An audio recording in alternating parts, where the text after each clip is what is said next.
talk a little more specifically about the problems and solutions. And Daniel and Mark, I know you say you're not an expert, but I know you have opinions on this, so feel free to jump in on some of this as well. And Governor Bush, let me start with you. I mean, you made education reform a cornerstone of your tenure as governor. Talk to us a little bit about what you did, the results you achieved, and also the criticism you faced, a little bit maybe, during that process. Well, thank you for the honor of having this film be shown in beautiful Tampa. It is truly an honor. I know that we're very grateful.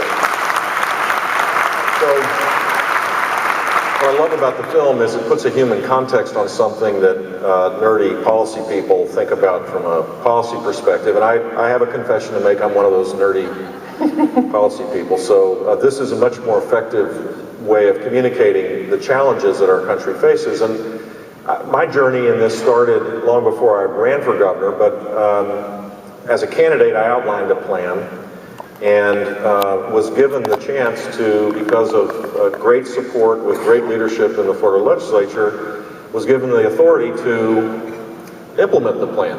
And then with great partners, I see Jim Horn, who was a commissioner of education here, and others at the local level, we had a chance to then execute on that. So it was one of those crazy things. I know it's not happening that much these days, where you actually have an idea, the idea turns into a law, the law then turns into a set of rules, and then you execute with dogged determination the implementation of that.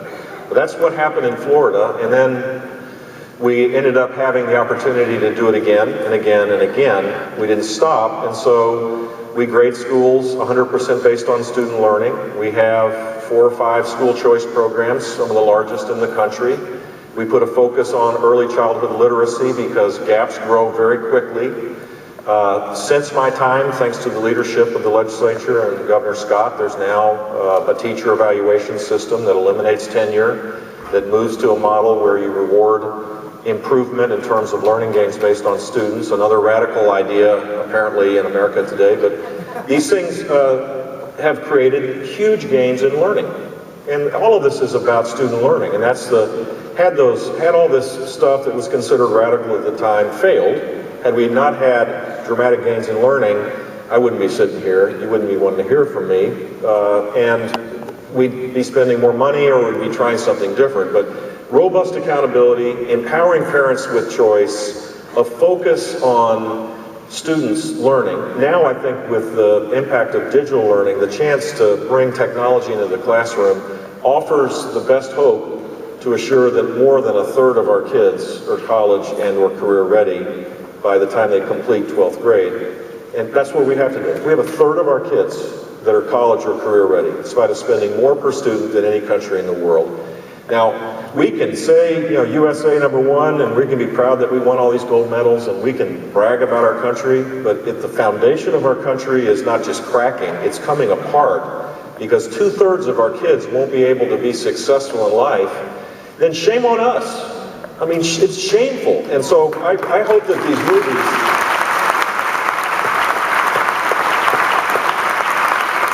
take this out of, you know, we need to take this out of the political context and move it towards something where it's the top priority of parents, and change how we organize ourselves around the next generation before it's too late. So I'm still hanging in there with this stuff because I think it's important. So let me just ask you, there are a lot of states that are in the process of trying to take on a lot of things that you were able to accomplish, and you went through a long list.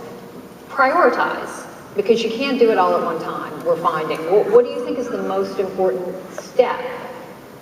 So I would say accountability, that there's a consequence that's different between excellence, mediocrity, improvement, failure. 4 things can happen generally. You should have a dramatically different consequence in each case.